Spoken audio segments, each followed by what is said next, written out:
Welcome back to the channel, guys. I haven't posted anything long form in quite a while. I've just been posting shorts to kind of keep things going. But if any of you are watching this, thanks for joining me again. This is another 9/11 vlog. Today is the 24th anniversary of the 9/11 terrorist attacks here in New York City.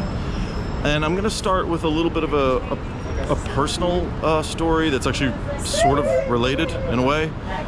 So I'm here at, this is 711 3rd Avenue, and my father used to work for an investment company here in the early 90s called Value Line.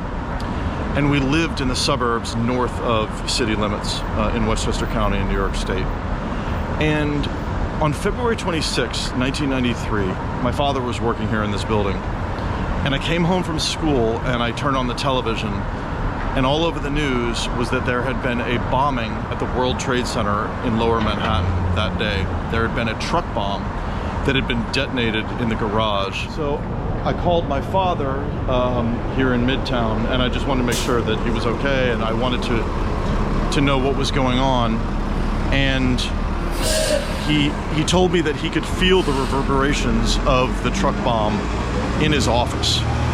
And it was sort of my first encounter with anything having to do with terrorism in my life, which would actually later, after 9/11, would come to define a lot of my adult life and my career as a journalist. And how it ties to 9/11, besides the fact that the target was identical, was that Ramzi Youssef was the nephew of Khalid Sheikh Mohammed, who is still to this day being held in Guantanamo Bay and has never been successfully prosecuted for quote-unquote masterminding the 9/11 attacks. So I'm gonna ride my bike from Midtown, from the building where my late father worked, where like terrorism first kind of came on my radar many years ago.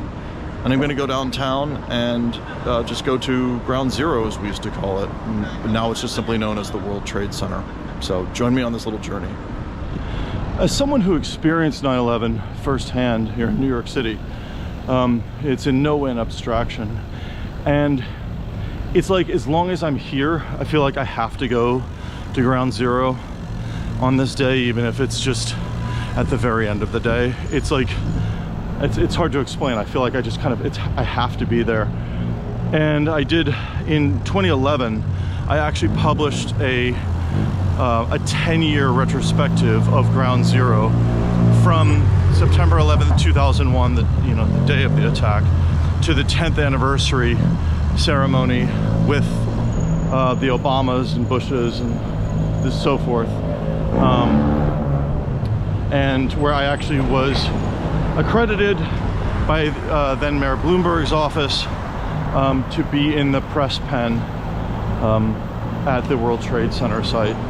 So it's kind of like, it's kind of ingrained into my life, you could say.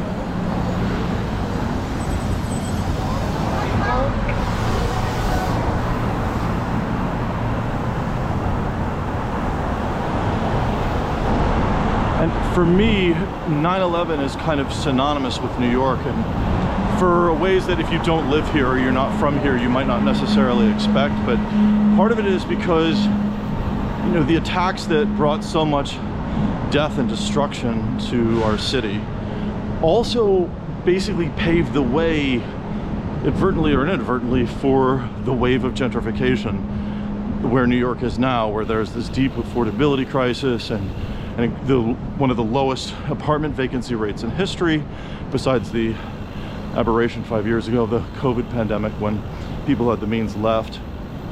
But yeah, 2001, it changed New York irrevocably, and in many ways not for the better, at least in my opinion. I mean, if you know any of the modern history of New York City, 9/11 happened at basically the tail end of the Giuliani, crime cleanup era, what people call, which is a mild misnomer, but the Disneyfication of Times Square and all that kind of stuff. The New York that's gone, that so many people say that they lament, especially on social media. It was the pivot towards having a billionaire mayor from Massachusetts, a non-New Yorker, Michael Bloomberg. He was actually at my work yesterday.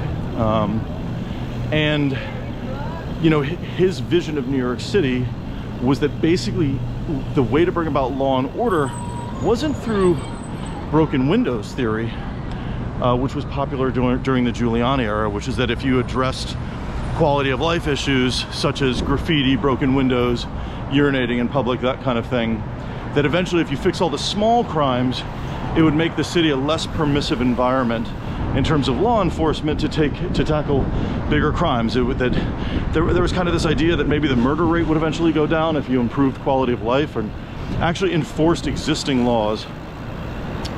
Well, Mayor Bloomberg had a very different vision of how to heal the city, how to fix it from its decline in the mid to late 1970s.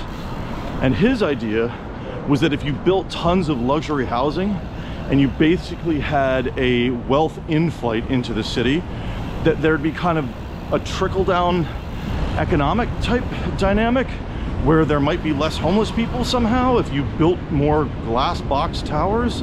I mean, I'm putting this quite crudely, and obviously I don't have any kind of formal training whatsoever in economics, as you can probably tell by my semantics, but I'm not quoting facts and figures here. But I mean, these, you know, the Bloomberg ideas are what shaped modern New York, which is a much more inequitable, much more hostile place to the working class and to various strata of the middle class. New York City has really become a place for, you know, either the homeless or international migrants from the migrant crisis, or some of the wealthiest people in the world. New York is an incredibly hostile place to people like me who are just trying to earn a living wage.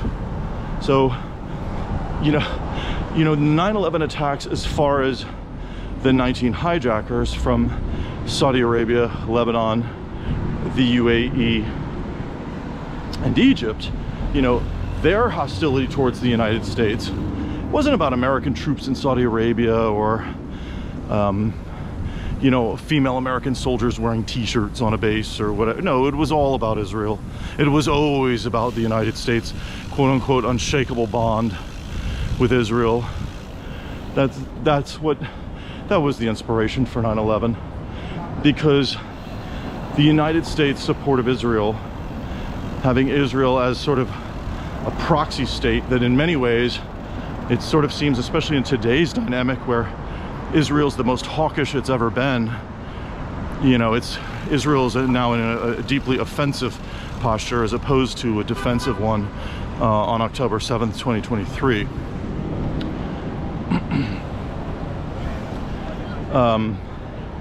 You know, now it kind of seems like the tail is wagging the dog. Israel is a much more kinetically aggressive power with sort of a Napoleon complex in the Levant than the United States. The United States is kind of almost docile by comparison.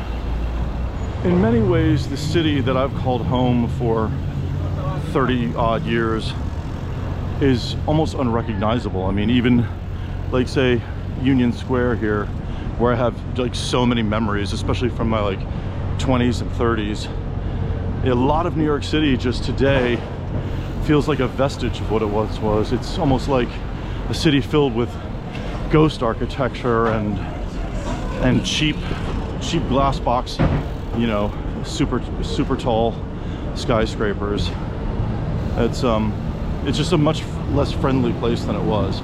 And I am not in no way romancing the Ford to City era drop dead, the crime wave of the 1970s. You know, the Bronx is burning and all that. I'm not trying to say that that was in some way better, but I mean, for the love of God, can we have a happy medium? I will say this is a nice quiescent ride down to the World Trade Center. I'm riding down smack in the middle of Broadway at about 11 p.m. And it is a nice ride, I will say. There's not too much traffic. You know, something that's really changed over the years, you know, 24 years after the attacks, is that I feel like, and this may just be my extremely skewed, biased memory, but I feel like in the early years of the anniversary, 2002, 2003, 2004, 2005, I felt like the city just had such a somber, I don't know, kind of more serious vibe. And today, you know, nearly a quarter century after the attacks and the terror wars having effectively ended, when, you know, I suppose when the Taliban took control of Afghanistan,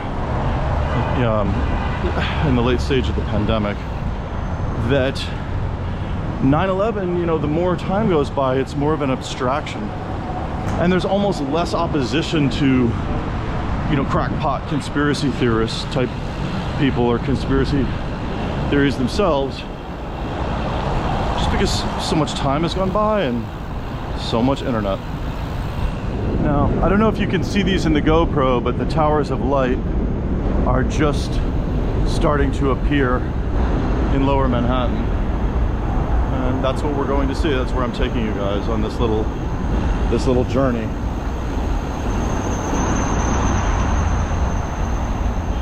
The social media ecosystem, as it's called, today continues to amplify conspiracy theories, in part because the US government has never had any kind of truth and reconciliation about 9/11. There's so many things that were still classified.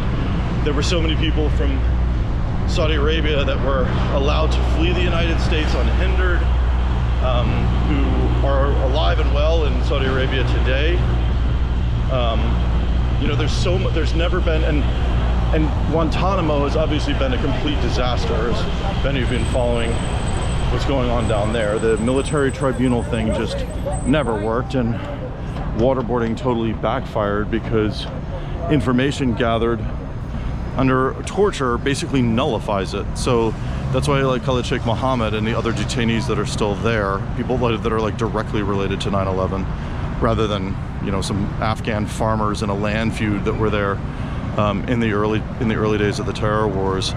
The reason that they've never, like, KSM has never been brought to justice is because of how all of this was carried out. How the whole, you know, Dick Cheney talking about going to the dark side and taking the gloves off, and, you know, all that rhetoric from that time actually translated into physical violence.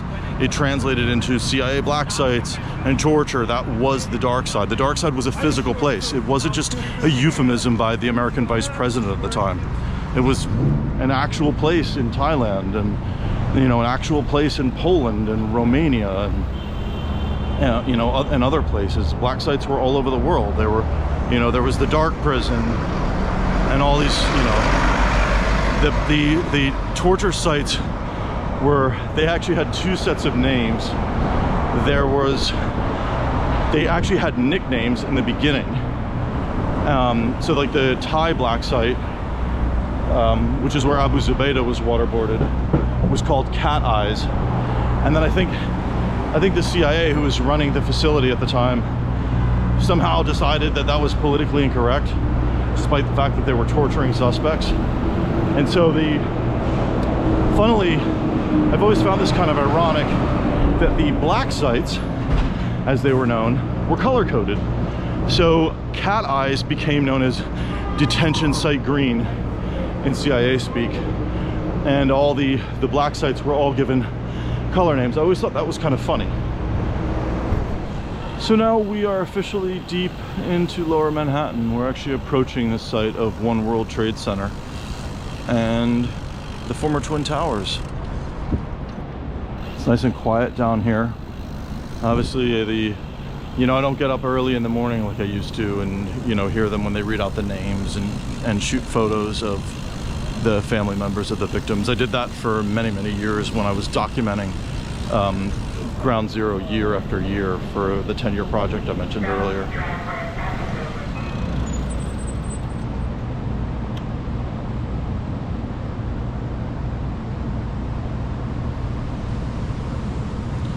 You know, what came to replace the Twin Towers, you know, destroyed by Salafi jihadis so many years ago now, I feel like I'm on the set of a science fiction movie from the 1990s. Everything is so modern, and I'm here in the middle of the intersection, and it, like, the air just smells like air conditioning, and it kind of feels like a poor man's Dubai or Abu Dhabi down here. It's so strange, you know. And the Salafi terrorists were out to destroy the economic heart of the West as they viewed it. The symbolism of the Twin Towers as America's financial hub. But funnily, the societies that they stemmed from are now trying to become like a cleaner, better dictatorial version of New York City. What New York City started with skyscrapers and, all the monarchs in the Gulf are all, they compete to see who has, the biggest tower, who's building a metro line the fastest, and, devoid of any human rights, obviously, with, workers from India and Pakistan and Bangladesh and Nepal. And yeah, it's like New York has actually been eclipsed by, in terms of infrastructure, let's say, on the surface, by places like, say, Qatar. Like Doha built a metro in a record amount of time. New York could have never done anything like that because it's a chaotic democracy and everybody gets to have a voice, and there are too many regulations, and we essentially, we're a rules-based society, and like we just can't do things like they do in the societies that the hijackers actually came from. I mean, think about it. Like Khalid Sheikh Mohammed actually in 1997 was working for the government in Qatar. He had like a mid-level job. I think he was like working for the Department of Water or something. I forget exactly what it was. He had a degree in engineering in North Carolina. And like now Qatar, like Doha is trying to be like the better version of New York when it's not being attacked by, the Israeli Air Force, or when it's not being attacked by Iran for housing American troops.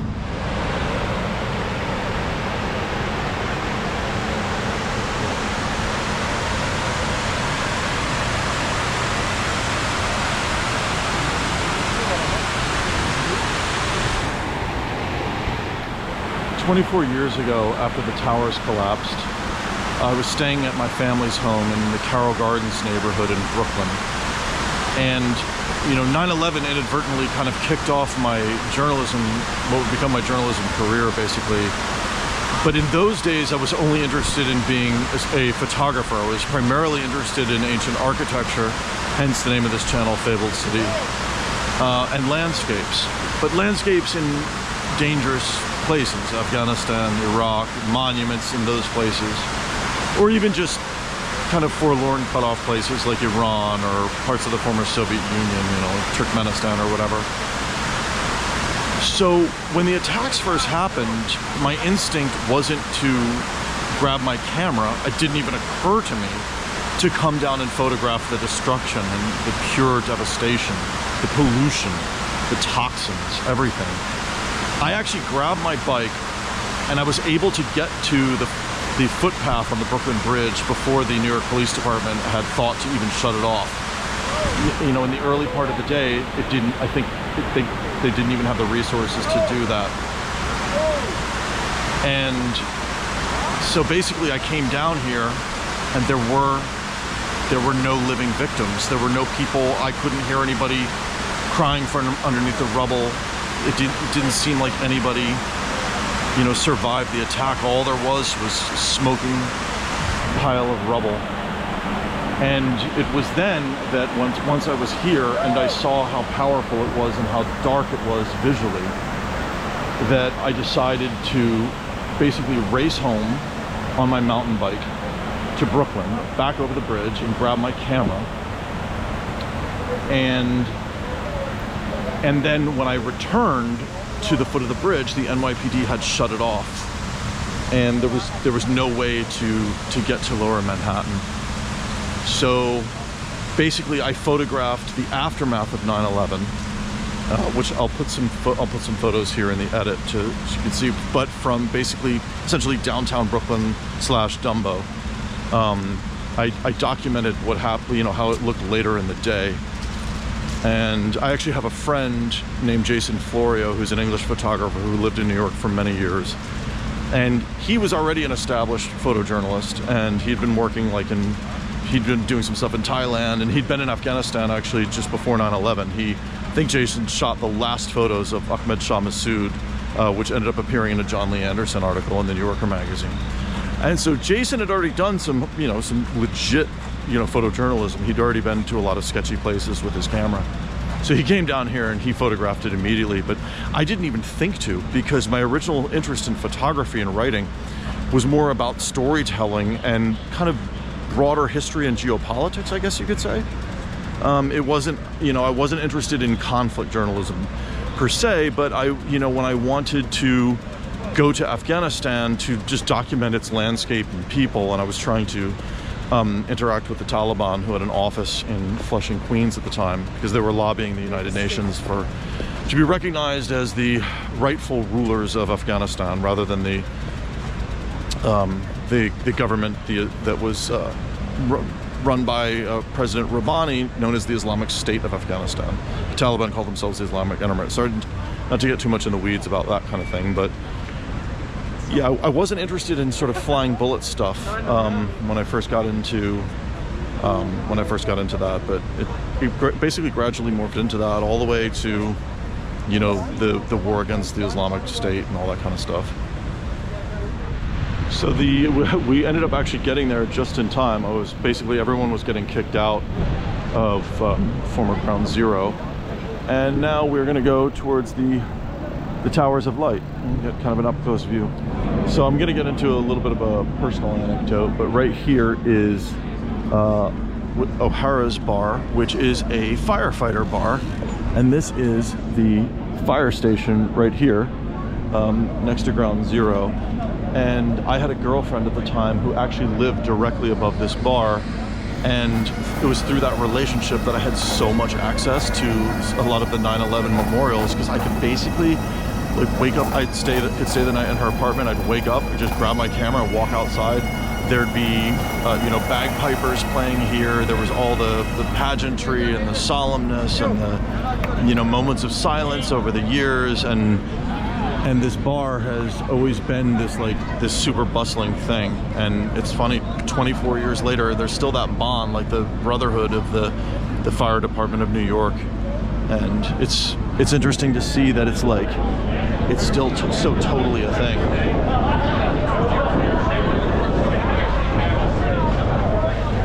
It's kind of if you're having a somber moment, like thinking about all this, just passing by O'Hara's actually kind of makes me smile. And we used to, the girlfriend I was with at the time, we used to hang out there, obviously. I mean, she literally lived upstairs. Here we're getting much closer to the Towers of Light. And you can see just how massive they are. And it's like the street is kind of like a canyon, and they sort of erupt out of the end of the canyon. I'm down here at the Towers of Light along the West Side Highway in Manhattan. There's just a sliver of the bike path where you can kind of get an unobstructed view of the light towers in between the trees, basically, and a footbridge that goes over the highway. And I was just reflecting that one thing that makes this 9/11 anniversary a little bit different than some of the more recent ones, as 9/11 has really faded from the news cycle in America's chaotic political scene writ large, is that 9/11 is actually kind of back in the news. It's not a top headline, but there have actually been some significant developments 23 and 24 years after the attacks in New York and Washington and Pennsylvania. So here they are. So in the 1990s and the early 2000s, I was going to college in San Diego, and I actually lived near the hijackers at one point. I used to get gas at a Texaco where Nawaf al-Hazmi, one of the two San Diego hijackers, along with Khalid al-Mihdhar, where he worked. And anyway, that's just like some personal intersection about things related to 9/11. Now, here's the significance of why 9/11 is back in the news. There was a Saudi spy or agent in San Diego named Omar al-Bayoumi. And officially, he was an employee of the Saudi Civil Aviation Authority. But there's no real evidence that he actually did any work for them. And now, Bayoumi, if anyone knows the intimate details of some of the 9/11 plot, in early 2000, Bayoumi claims that he met al-Hazmi and al-Mihdhar at a restaurant in Los Angeles. Actually, I believe it was in Culver City, which is sort of an enclave city inside of the city of Los Angeles. So Bayoumi claims that he met these two young Saudis who weren't very worldly, didn't really speak English, and that he ended up helping them move to San Diego, and he actually co-signed a lease on an apartment for them. I believe that was at the the Parkwood Apartments in Claremont, which is a neighborhood in San Diego. And so what's come to light is there was a video that Bayoumi filmed in Washington, D.C. of sensitive sites, including the Washington Monument, I think the Capitol building, in 1999, that has recently basically been declassified. The video was obtained in late 2001 by Scotland Yard. Bayoumi, before 9/11, had moved to the United Kingdom. He'd left the United States, he'd left San Diego. I think he was in Birmingham, or a suburb of Birmingham, if I don't recall exactly. And this video surfaced that was apparently confiscated from his apartment in the investigation in the UK, where he was like filming himself at all these sites and like, you know, talking in Arabic in detail about these very sensitive sites of America's democracy and institutions. There was also apparently a drawing in his home that had to do with something about the physics of like a plane hitting a building and what that would look like. And these things have actually only very recently come to light. Now, there's been another significant development here in Manhattan, which is that a Southern District of New York judge named George Daniels has declared, after over 2 decades, that the 9/11 families can sue the Kingdom of Saudi Arabia. And a lot of this is lynched on, a lot of this is hitched to the idea that Omar al-Bayoumi was actually a Saudi spy. Now, the Saudi government has always maintained, and Bayoumi himself, who was interrogated or interviewed by the 9/11 Commission in Riyadh in late 2003, you know, Bayoumi claims that he only helped al-Hazmi and al-Midar because they were fellow Saudis. He heard them speaking Arabic in a restaurant, and it was all very innocent, and he had no idea that there were Salafi jihadis on Khalid Sheikh Mohammed's planes operation. That, you know, but there's so many weird intersections between him and the Saudi government and Prince Bandar, who was the Saudi ambassador to the United States at the time, and his wife had sent money that is believed helped fund 9/11. And so basically there's been this idea since the early 2000s, which is essentially a Saudi propaganda operation, that Saudi Arabia had no complicity of any kind. And I'm not talking about the king, I'm not talking about the crown prince, I'm talking about maybe a minister, maybe just, you know, maybe men from the royal family, or in the case of Prince Bandar, you know, wives of men in the royal family. You know, who knows? Now, this is a really significant development because apparently this lawsuit is going to be able to actually go forward for the first time. And that could be a really big deal in terms of getting justice for the 9/11 families. Now, Omar al-Bayoumi, I believe, is alive and well in Saudi Arabia. I was actually thinking about him when I first started this YouTube channel in 2023, and I was in Saudi Arabia. Of course, how would you find the guy who, you know, that was in 2023? But I was thinking about that because I know that he's, you know, as far as I've heard, he's never died, and, you know, he knew the hijackers very well, and he didn't just know them, but he helped them. And it's become very evident that he helped them. And there was basically, you know, a Saudi Arabian intelligence operation which, you know, may have been at the highest levels between Prince Bandar and George W. Bush, who was the president of the United States at the time of the attacks and the inception of the War on Terror and Operation Enduring Freedom, that Saudi Arabia could never be implicated in the attacks in any official way. And in fact, here's something that's really interesting. I would like you guys, whoever's watching, to think about this. So I was mentioning earlier on my ride from Midtown to downtown about the conspiracy theories that persist to this day and will never go away because there's never been truth and reconciliation from the American government. Of course, that's not possible in a non-transparent society like Saudi Arabia. It doesn't get any more opaque in terms of governance than a country like Saudi Arabia. Although that can be said for basically anywhere in the Gulf. I mean, you could say the same for Kuwait or Qatar or any other GCC nation. So, yeah, I mean, I think there's something really significant, which is it has come to light that the defense minister, who was Prince Sultan, and the interior minister, who was Prince Nayef at the time, basically were trying to say that it wasn't possible for Saudis to have carried out the 9/11 attacks because Saudis just didn't have the knowledge for that. Well, you can guess where I'm about to go with this, or where they went. They blamed Zionists, right? That this was part of an Israeli plot or a Jewish plot, which is really interesting because this was actually, you know, if you want to use the term the deep state, which I loathe, this was actually a Saudi deep state operation at the time, which is to propagate within the United States and the West writ large that, you know, to throw light on other state actors, that maybe the Israelis were responsible, or that, you know, perhaps even the United States itself was responsible. So what's interesting is that, and conspiracy theory peddlers on both the right and the left to this day, and now now there's so much momentum, particularly on the left against Israel after, you know, with the Gaza war and everything, which that argument, of course, has its merits in a human rights context, deeply so.